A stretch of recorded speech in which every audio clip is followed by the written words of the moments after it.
The Deltan overseer's head exploded in a shower of gore as Andrew Murray pulled the trigger, avenging his sister Sarah's brutal murder at the hands of the cruel alien soldiers who didn't realize she was a human. Andrew slammed down another drink, alone in a seedy bar on the outskirts of the Deltan-occupied Earth colony. The dingy establishment reeked of cheap liquor and the sweat of dozens of alien races drowning their sorrows. But none matched the all-consuming rage brewing in Andrew's gut. He was once a proud soldier, fighting to defend humanity when the technologically superior Deltans invaded and conquered Earth. But the resistance was crushed. The aliens were too strong.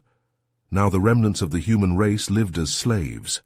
Every year, the Deltans took a tribute of humans to serve in their households and pleasure palaces. Sarah was taken in the last tribute, ripped away as Andrew watched helplessly. The guilt gnawed at him. He should have fought harder, found a way to save her from those sadistic alien fucks. Suddenly, the bar door swung open and a pack of Deltan soldiers swaggered in, led by the notorious overseer Mira. Andrew tensed, knuckles white as he gripped his glass. The Deltans shoved their way to the bar, barking drink orders and openly leering at the few human women present. Mira caught sight of Andrew and his eyes narrowed. He stalked over, towering above the seated human. "Well, well, if it isn't the mighty Andrew Murray," Mira sneered. "Not so fierce now, are you? Your kind are broken. Nothing but sniveling slaves." Red flashed across Andrew's vision. He smashed his glass into Mira's head. The overseer crumpled as the other soldiers surged forward, weapons drawn. But Mira raised a hand, halting them. Blue blood dripped down his face as he grinned savagely. "Looks like this human still has some fight left. Good. I'll enjoy breaking you like I broke your sister. We have leave for the next few days. I'm going to make you wish you'd never been born." The Deltans departed, their laughter echoing. Andrew sat frozen, rage and despair warring within. But beneath it all, a cold determination grew. He would make them pay for what they'd done to Sarah, for what they'd done to all humans. The Deltans would regret the day they ever set foot on Earth. Even if it killed him, Andrew would make sure of it. Andrew stumbled back to his cramped, dilapidated apartment, his mind still reeling from the confrontation with Overseer Mira. The place was a reflection of what his life had become since the Deltan occupation began, barren, hopeless, devoid of any warmth or comfort. A threadbare mattress lay on the floor, a rickety table and chair the only other furnishings. He collapsed onto the bed, staring blankly at the water-stained ceiling. Thoughts of Sarah consumed him, imagining the unspeakable horrors she must be enduring at the hands of those Deltan bastards. Tears pricked at his eyes as memories of happier times flooded his mind unbidden. The narrator's voice interjects, recalling how Andrew and Sarah were inseparable as children, always playing together in the golden fields surrounding their family's farm. He was the protective big brother, she the adoring little sister who looked up to him. Their bond was unbreakable, or so Andrew had thought until the Deltans ripped her away. Just as exhaustion began to claim him, a frantic pounding at the door jolted Andrew awake. He leapt to his feet, instinctively reaching for a weapon he no longer had. Warily, he inched the door open and found himself face to face with a badly wounded Deltan soldier. The alien swayed on his feet, his lifeblood pouring from a gaping wound in his chest. Clutched in one trembling hand was a small message capsule slick with blue gore. Wordlessly, the dying Deltan shoved the capsule into Andrew's hands. "They killed her," the soldier gasped out, each word a painful struggle. "They killed the girl, but they didn't know she was human." With a final rattling breath, the Deltan crumpled to the ground, dead before he hit the floor. Andrew stood frozen, his mind struggling to process what he'd just heard. With shaking fingers, he cracked open the blood-stained capsule and withdrew the message within. As she lay broken and dying, she'd overheard Mira and his soldiers gloating about how they'd killed her for their own twisted amusement, laughing about how they hadn't realized until too late that she was human. Her last words were a desperate plea to Andrew, avenge her, Make the Deltans pay for what they'd done. Andrew's hands clenched into fists, crumpling the blood-soaked message. Grief and rage warred within him, tears coursing down his cheeks. He knew he was just one man against the might of an alien empire. He couldn't take on the Deltans alone. But in that moment, Andrew made a vow to himself and to Sarah's memory. He would find a way to make them pay, to exact vengeance for his sister and for every human who had suffered under the Deltan yoke, no matter the cost, no matter how long it took. The Deltans would learn to fear the day they'd crossed Andrew Murray. Wiping away his tears, Andrew turned back into his apartment and closed the door on the alien corpse outside. He had work to do. The narrator explains. Andrew was a man possessed as he slipped out into the night, the blood-soaked message from Sarah burning a hole in his pocket. He stalked the dark alleys, lit only by flickering neon signs advertising seedy bars and brothels. The underbelly of the city teemed with the dregs of alien society, those races who had been ground under the Deltans' heels just as surely as the humans. Andrew ducked into a dimly lit tavern, the air thick with the acrid smoke of a dozen alien vices. He scanned the room, looking for anyone who might share his thirst for vengeance against the Deltans. His gaze settled on a cluster of rough-looking characters huddled around a table in the back. He approached cautiously. As he drew near, he saw they were a motley assortment of non-human races, but they all bore the same hard, bitter edge of those who had lost everything to the Deltan occupation. These were the rebels, the resistance fighters waging a desperate guerrilla war from the shadows. One of them, a battle-scarred warrior with the fierce countenance of a predator, looked up as Andrew approached. His eyes narrowed. Andrew met his gaze unflinchingly. The Deltans already took everything from me. I'm not afraid to die fighting them. I want in. The warrior studied him for a long moment, then let out a bark of laughter. Well, shit. Never thought I'd see the day a human grew a pair. He stuck out a clawed hand. Name's Zack. My people were the first to fall to the Deltans. We've been killing those fuckers ever since. Andrew clasped his hand, feeling the weight of Zack's tragic history in his iron grip. He knew he had found a kindred spirit, someone else who understood the price of the Deltans' cruelty. They spent the next few hours huddled in that shadowy corner, speaking in hushed tones, as Andrew laid out what he knew of Overseer Mira's cruelty and his own burning need for retribution. Zack listened, his expression darkening with each revelation. Together they began to form the seeds of a plan, a way to strike back against Mira and everything he represented. But even as they plotted, Andrew's comm unit suddenly chirped with an incoming message. He frowned as he read the cryptic text scrolling across the screen. It was a set of coordinates, leading to a location outside the city limits, along with a single ominous line. Come alone if you want to know the truth about your sister's death.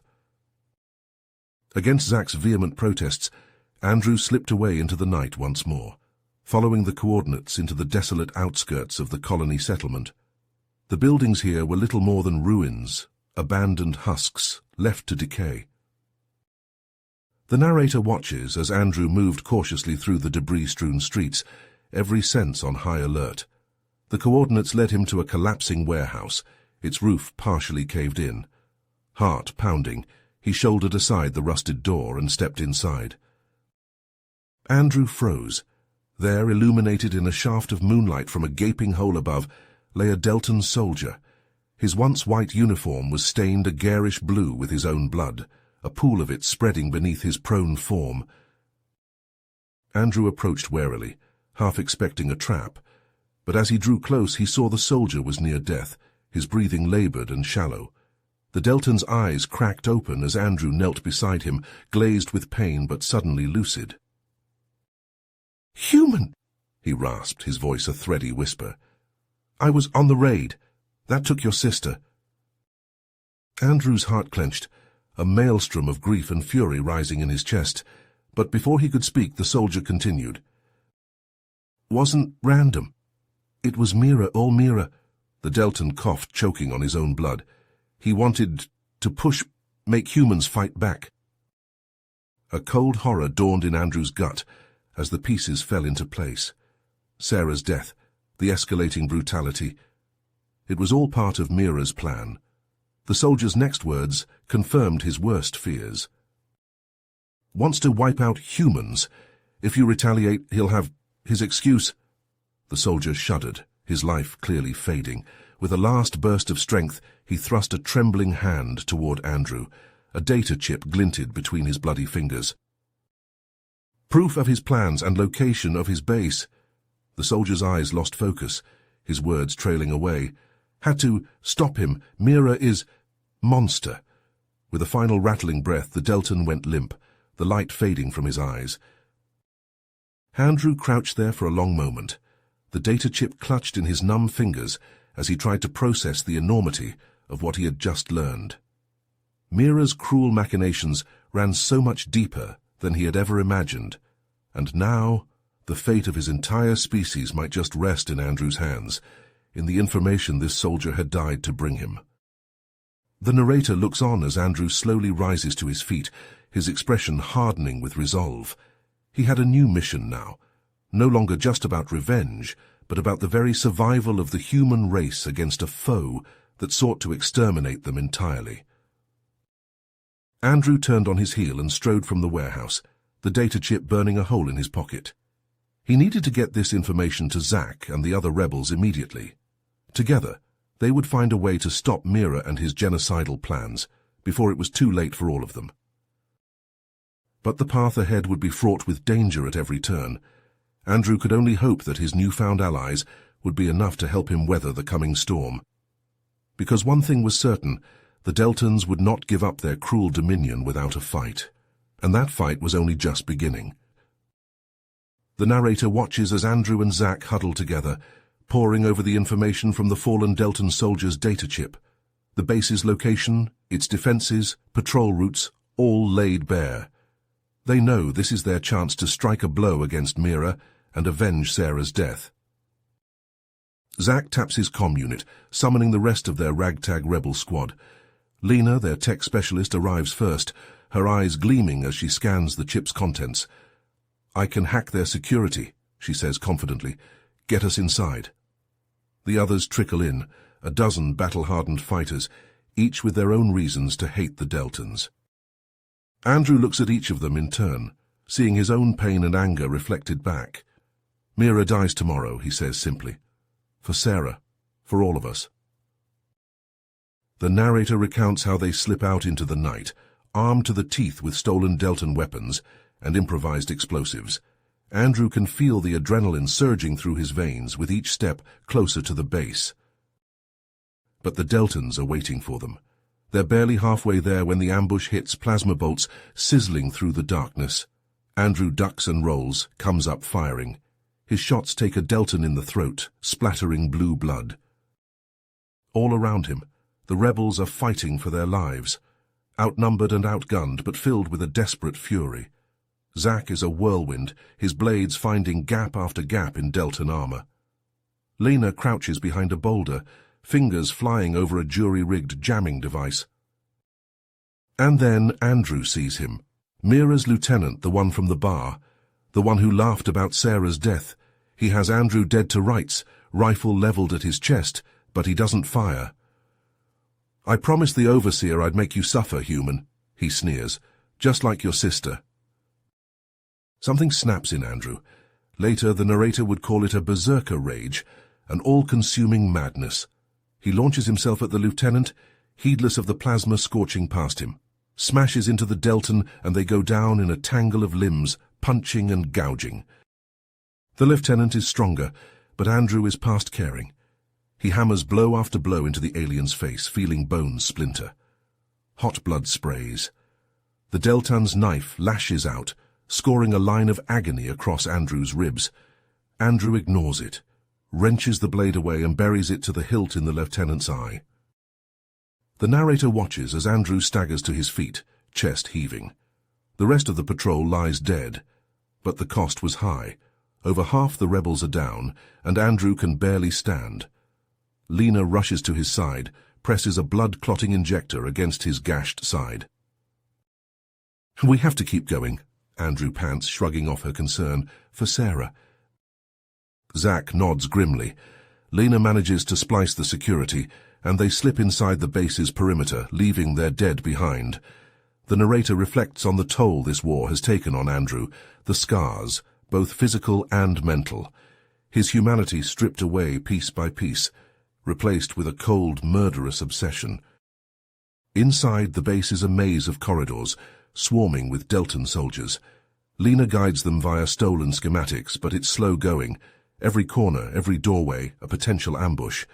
Andrew barely feels the plasma burns and shrapnel wounds he collects as they push deeper. The resistance intensifies the further they go. Entire squads of elite Deltan warriors throwing themselves at the dwindling rebels with fanatical determination. Andrew fights like a man possessed, brutally cutting down any alien in his path. Zack and the others struggle to keep up, to keep him from getting completely surrounded. The narrator can see the toll it's taking. The team is reaching its breaking point, exhausted and bleeding, pushed to the brink by Andrew's relentless advance.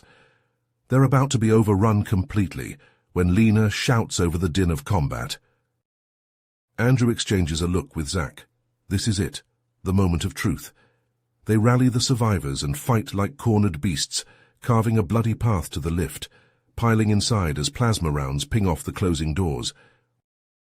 The narrator looks on as Andrew and Zack wrench their last grenades from their belts, ready to sell their lives dearly in these final moments. The lift surges upward, toward the heart of the Deltan stronghold, toward Mira, toward vengeance or oblivion. The lift doors hiss open, disgorging Andrew, Zack, and the battered remnants of their rebel squad into the command center antechamber. Plasma rifles raised, they advance cautiously, boots crunching on shattered glass from the blown-out windows overlooking the colony below. The narrator notes the unnatural stillness, the usual chatter of Deltan comm traffic conspicuously absent. The only sound is the menacing hum of alien machinery, control panels pulsing with malevolent light. Andrew signals silently to Zack, unease prickling up his spine. This feels wrong, too easy. The command center is the heart of the Deltan operation. It should be crawling with their best soldiers. Where are they? Together they sweep the room, checking corners and shadows. But there's no sign of Mira or his troops. Andrew's gut clenches. Something is very wrong here. Zack spots it first. A heavily reinforced door half concealed behind a bulkhead. It's the kind of door you hide secrets behind. The kind of door you keep prisoners behind. Andrew rigs the stolen Deltan charges to the locking mechanism, every second expecting alarms to blare and the command center to swarm with soldiers. But nothing happens. The door blows inward with a concussive boom, twisted metal screeching across the floor. Smoke billows out acrid and chemical. Andrew and Zack plunge through, weapons at the ready, and stop dead, horror dawning like a black sun. It's not Mira waiting for them. It's a huddled mass of human captives, filthy and emaciated, blinking in the sudden light. They cower back, expecting fresh brutality from their Deltan tormentors. And then Andrew sees her, half hidden behind the shivering prisoners, skeletal and scarred, eyes dull with hopelessness, but unmistakably, impossibly, his sister. Sarah? His rifle clatters to the floor, forgotten. He stumbles forward, reaching for her with shaking hands, sure she'll dissolve like smoke through his fingers. But she's real. Battered and broken, but real. Sarah collapses against him, sobbing, clinging to him like he's the only solid thing in a universe gone mad. The narrator speaks, giving voice to the horrified realization dawning in Andrew's mind. Sarah's death had been a lie, a cruel trick played by Mira to lure Andrew here. All the suffering, the destruction and death he'd wrought in her name, all for Mira's twisted game. He wanted you to come, Sarah whispers brokenly. He has plans for us, for all the humans. He kept us alive to use against the resistance. You have to get out now before he... A slow clap echoes through the chamber, cruel and mocking. Mira steps from the shadows, flanked by a phalanx of elite Deltan warriors, the most merciless killers in the galaxy. Well done, Andrew. he says, smiling a shark's smile. "I knew you couldn't resist the bait, and now here you are, the great hero of the human resistance, caught in my web." Mira paces forward, drinking in the tableau of Andrew cradling his broken sister. "I'm going to enjoy watching you die, human. But not before you watch me gut your sister, and every captive here like pigs. Their blood is on your hands." The narrator watches the change come over Andrew. The hopeless despair falls away like an illusion, replaced by something harder and sharper and infinitely more dangerous. He snatches up his rifle and rises to face Mira, placing himself between the Deltan and Sarah. Zack moves to join him, a blade in each fist, lips peeled back from jagged teeth in a feral snarl. The human prisoners shrink back against the walls, forgotten as the Deltans stalk forward. "You want them?" Andrew levels his rifle at Mira's smirking face. "You go through me." The Deltan's laughter is a razor's edge. "With pleasure, human." And the command center erupts into chaos. Plasma bolts and steel blur the air as Andrew and Zack hurl themselves at Mira's soldiers. They're outnumbered 10-1, but they fight with the desperate strength of cornered animals, the strength of those with nothing left to lose. Zack is a dervish of flashing knives, his blades finding the weak points in Deltan armor with uncanny precision. He grapples a soldier to the deck, claws ripping through the alien's exposed throat in a spray of cobalt blood. Andrew hammers shots into the Deltan line, sending them reeling back. A plasma bolt sears across his shoulder, the smell of charred flesh filling his nostrils. He barely feels it, lost in the red haze of battle fury. The narrator sees Sarah crawl to a fallen Deltan, wrenching the plasma rifle from his limp grasp. Somehow she finds the strength to stand, swaying but defiant. The rifle kicks against her wasted body, stitching fire across the Deltan ranks. Mira roars in rage, seeing his soldiers fall to the resurgent humans.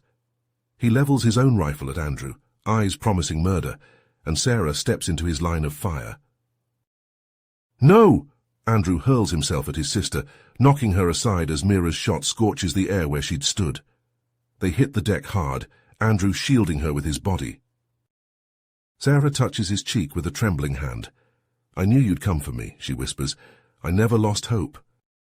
And then the moment shatters as a Deltan grenade detonates, showering them with shrapnel. Andrew rolls to his feet, dragging Sarah with him as Mira advances through the smoke. The Deltan's eyes are pits of hate, his face a rictus of thwarted malice. He raises his rifle, and the command console behind him erupts in a geyser of sparks. A discordant klaxon blares, emergency lights staining the smoke crimson. "Warning," a synthesized voice intones. "Self-destruct sequence initiated. Orbital bombardment will commence in T-5 minutes." Mira's head snaps around, shock and fury warring on his face. In his arrogance, he'd never dreamed the humans could gain control of the base's systems. Andrew and Zack exchange a glance. They have only minutes before the base is atomized from above, minutes to get the human captives out. There's no time to finish this fight, but there may not be another chance to end Mira's threat forever. The narrator looks on as the terrible dilemma plays out on Andrew's face. Vengeance or mercy? Kill Mira now and let the captives perish, or get them out and let the monster escape. The seconds tick down like funeral bells as Andrew raises his rifle and sights down the barrel at Mira's snarling visage. His finger tightens on the trigger. Andrew's finger freezes on the trigger. The war between vengeance and mercy raging in his heart. The klaxons blare, the robotic voice droning its dire countdown. 4 minutes to orbital annihilation. The narrator watches as Andrew's eyes dart from Mira's hate-twisted face to Sarah and the huddled prisoners. There's no time for revenge, no time for justice, only time to save as many lives as he can. Zack hesitates, his blade still hungry for Deltan blood. But he sees the desperate plea in Andrew's eyes, hears the urgency in his tone. With a curt nod, the alien rebel sheathes his knives and starts herding the terrified humans towards the exit. Sarah resists, clutching at Andrew. "No, I won't leave you." Andrew grips her shoulders, his gaze intense. You have to. I need you safe. I need you to live. Tears streak Sarah's face as Zack pulls her away. Andrew watches them go, a heavy weight in his chest. Then he turns back to Mira, the Deltan's face a rictus of thwarted malice. Looks like it's just you and me now, Mira. Andrew levels his rifle. The command center buckles and heaves, the first bombardment salvo slamming into the base far above. Mira snarls, his eyes feral. You think this changes anything, human? You think your pathetic mercy means a damn thing? I'll hunt down every last one of your kind. I'll make you watch as I flay the skin from your sister's bones. Andrew just smiles, a hard, humorless thing. You don't get it, do you, Mira? That's why you'll never win. You can't understand the strength that comes from fighting for something greater than yourself. Mira lunges, a blade flashing in his hand. Andrew parries, smashes the butt of his rifle into the Deltan's face. They crash through a sparking control panel, grappling like beasts. Mercy is weakness, Mira spits through bloody teeth. Compassion is a flaw. Andrew headbutts him, sends him reeling. No, it's what makes us human. It's why we'll always beat you. The base shudders, supports giving way. A huge metal beam groans and collapses, pinning Mira's leg. The Deltan howls in pain and rage. Andrew stands over him, rifle aimed at Mira's head. The alien glares up at him, hatred and something like fear mixing in his eyes. The seconds tick down. 2 minutes to detonation. Andrew's finger tightens on the trigger. So easy, so right, to put an end to Mira's cruelty forever. But the face that fills his mind isn't Mira's, it's Sarah's. Her suffering, yes, but also her strength, her compassion, the unbreakable humanity that Mira could never understand. Mira screams at him, spittle flying from his lips, cursing him, all humans, vowing eternal vengeance. Andrew turns his back. Enjoy hell, you son of a bitch. He runs, the base coming apart at the seams. Fire and shrapnel chase his heels as he hurls himself into an escape pod. The pod blasts free, rockets into the sky. Behind him, the command center implodes, the orbiting Deltan ship scouring it from existence. Mira's screams cut off, buried forever under 1,000,000 tons of rubble. Andrew watches from the viewport, his heart a maelstrom. Relief, grief, a bone-deep weariness. But beneath it all, a flicker of something else. Something he thought the Deltans had snuffed out long ago. Hope. The pod sets down hard, Andrew tumbling out into a haze of smoke and churned earth. He staggers to his feet, coughing. And then she's there, Sarah throwing herself into his arms, sobbing and laughing and holding him like she'll never let go. Around them, the other survivors emerge from their own pods, battered, bloodied, but alive. Zack claps Andrew on the shoulder, his alien features split in a fierce grin. The narrator reflects on the scene, the cost of victory written in wounds and scars and haunted eyes of the survivors, but also the seeds of something new, a fragile unity born in shared trauma and common cause. Andrew looks out over the ragtag band, Sarah tucked against his side. He knows their fight is far from over. The Deltans will come again, seeking retribution. And there are other evils out there among the stars, waiting to prey on the weak and the helpless. But for now they have each other, and maybe, just maybe, that will be enough. Andrew squares his shoulders, meeting the eyes of each survivor in turn. The Deltans thought they could break us, he says, his voice rough but strong. They thought they could crush our spirit, make us into slaves. But they were wrong. The survivors raise their own fists, a ragged cheer rising from their throats. Andrew feels Sarah's hand slip into his, her grip strong. Together they will rise from the ashes of this place. Together they will build something new, something stronger. The narrator watches as the band of survivors turns their faces to the horizon, to the long, hard road ahead. They don't know what the future holds. They only know that they will face it as one, as family. As humanity, unbowed and unbroken. The narrator watches as Andrew and the ragged band of survivors stumble into the hidden rebel outpost, nestled deep in the mountains, their bodies battered but their spirits unbroken. The outpost is a Spartan affair, hewn from the living rock itself, but to the weary fighters, it seems like the most welcoming sight in the galaxy. As medics tend to their wounds and they collapse onto rough bunks, Sarah pulls Andrew aside, her eyes haunted. "There's something I need to tell you," she says, her voice barely above a whisper. "Something I overheard while I was a prisoner." Andrew listens, his face growing grimmer with each word. The narrator describes the chill that settles into the room as Sarah recounts what she learned. The Deltans, in their hubris, had let slip the existence of a secret weapon, a device capable of annihilating entire worlds, a doomsday machine being built in a heavily fortified research station on a far-flung moon. The weight of this knowledge hangs heavy in the air. The rebels exchange glances, the magnitude of the threat sinking in. This is no longer just about their own struggles, their own losses. The fate of countless innocent lives across the galaxy now rests on their shoulders. Andrew feels the burden keenly. The narrator reflects on how the brash young soldier has grown, the fires of vengeance tempered by the mantle of leadership.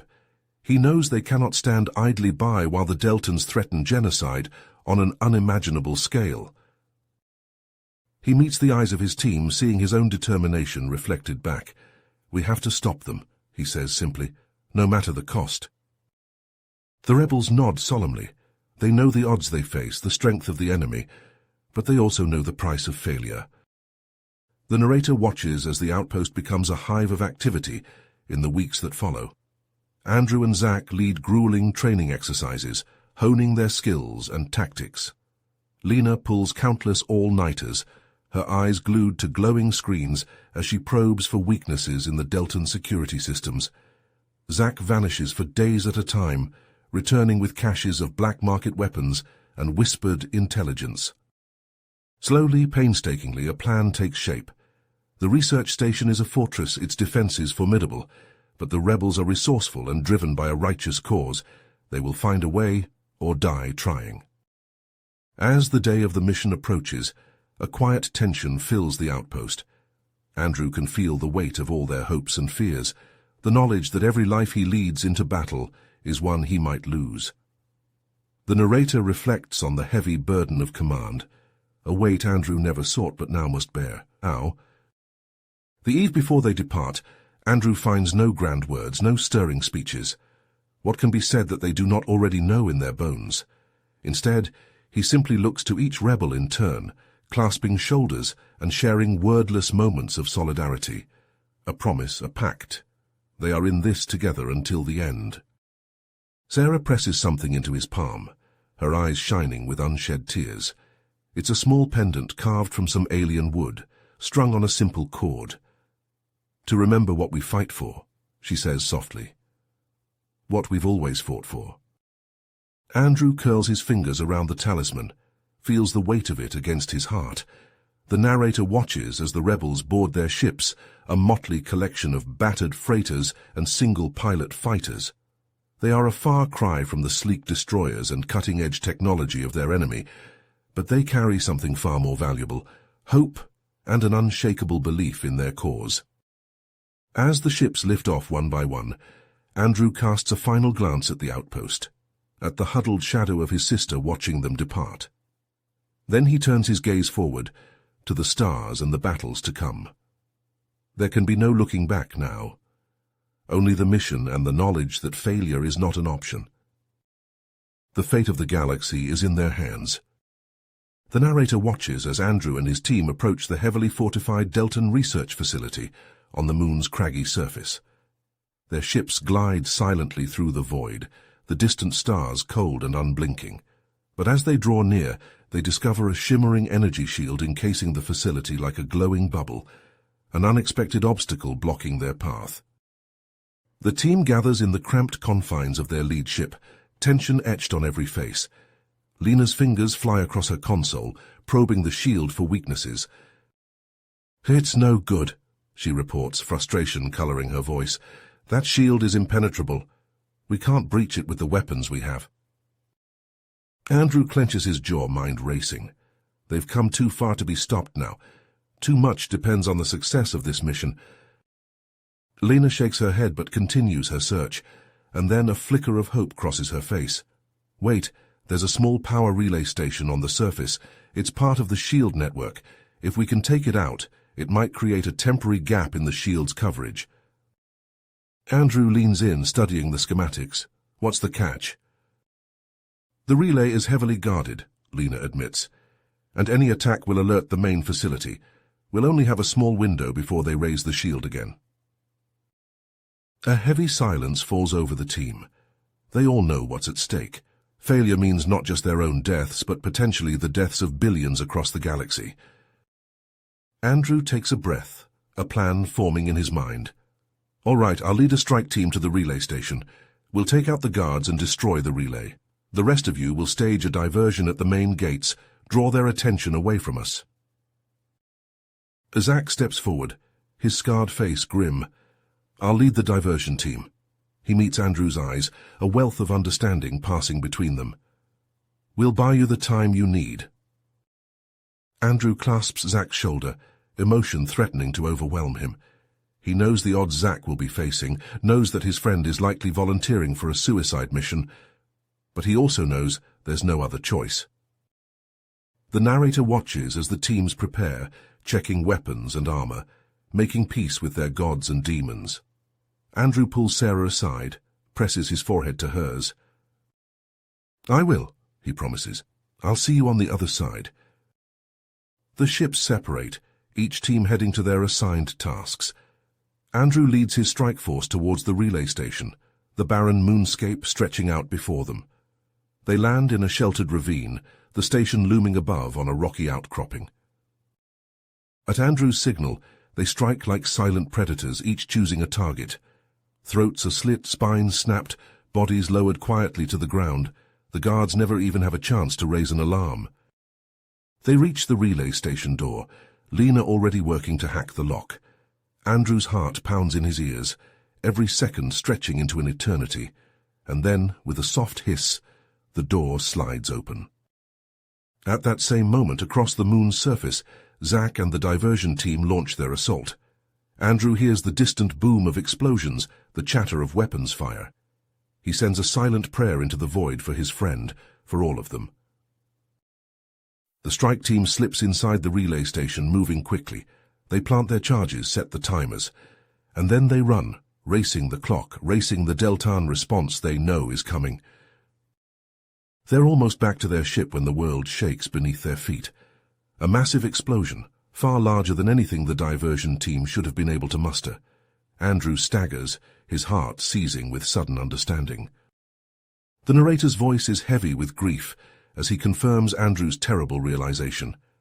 Zack, in a final act of brave self-sacrifice, had detonated a massive explosive, destroying the facility's main gate and crippling their defenses. But the cost was the life of Zack himself, and the lives of all those who followed him. But even as sorrow threatens to crush him, Andrew knows he cannot let Zack's sacrifice be in vain. The shield flickers and dies, the relay station reduced to flaming rubble. The way is open, but only for moments. For Zack, Andrew whispers, and then he's leading the charge, a battle cry tearing from his throat as they storm the breach, plunging into the heart of the Deltan stronghold. Resistance is fierce and immediate. Deltan scientists, their faces pale with fear, are backed up by hardened security forces. Energy weapons crackle and sizzle, tearing through armor and flesh alike. Andrew fights like a man possessed, his rifle spitting death, his blood-stained knife flashing in the stark light. Lena and the others match his ferocity, driven by grief and desperation. They blast through doors, clear room after room, leaving a trail of Deltan corpses in their wake. The facility is a maze, each turn revealing new horrors, new abominations born of the Deltans' twisted experiments. And then, at the heart of it all, they find it. The doomsday weapon, a pulsing, malevolent core of swirling dark energy. The sight of it sends chills skittering down Andrew's spine, the sheer wrongness of it like a physical blow. It's a singularity generator, she breathes, horror and awe mingled in her voice. They've found a way to create artificial black holes. This thing could rip apart entire star systems in seconds. The implications crash over them like a tidal wave. The devastation the Deltans could unleash with such a weapon is unimaginable. Entire civilizations, whole worlds, snuffed out in an instant. Andrew feels a cold, unyielding resolve settle over him. They cannot allow this abomination to be completed, cannot let the Deltans hold this sword of Damocles over the heads of every living being in the galaxy. "Can you shut it down?" he asks Lena, his voice like iron. She hesitates, fear and uncertainty flickering across her face. But then her jaw sets, her eyes hardening with determination. "I can try," she says, "but it'll take time, and if I make a mistake—" She doesn't need to finish the thought. They all know the stakes. Andrew nods, his grip tightening on his rifle. "Then we'll buy you that time," he vows, "whatever it takes."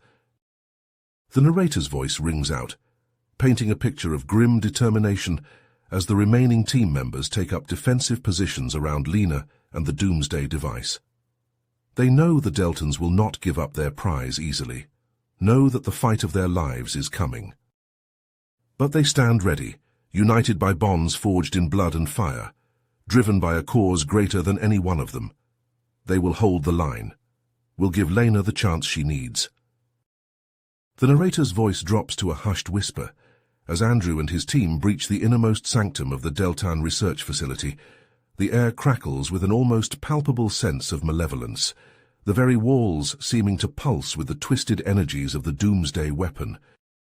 And there, standing before the pulsating core of the device, is Dr. Zorik himself.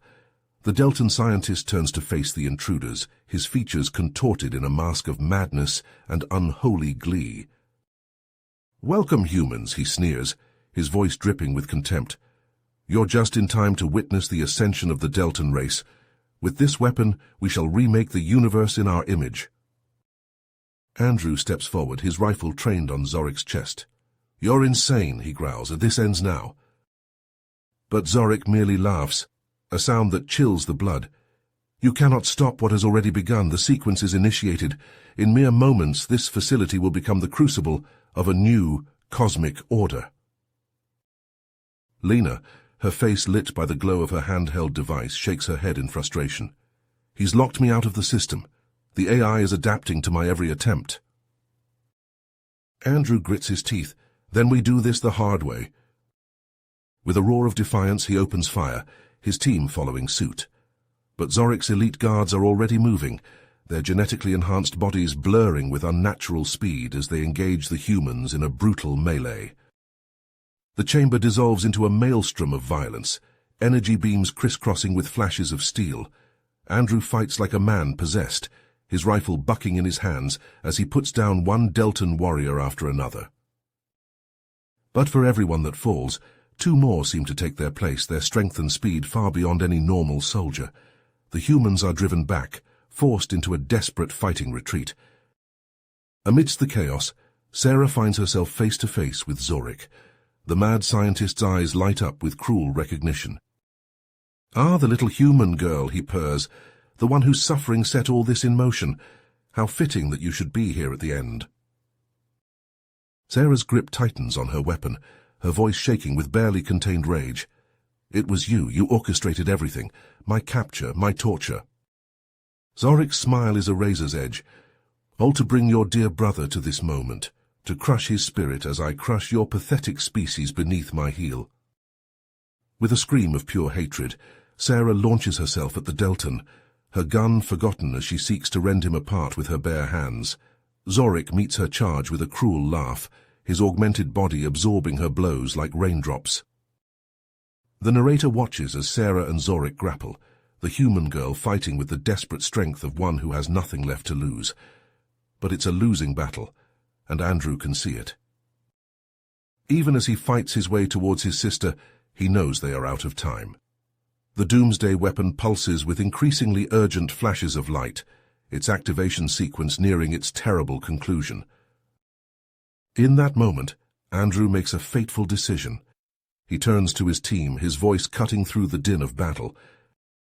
"Overload the core," he shouts. "We bring this whole place down on their heads." It's a desperate gambit, but there's no choice.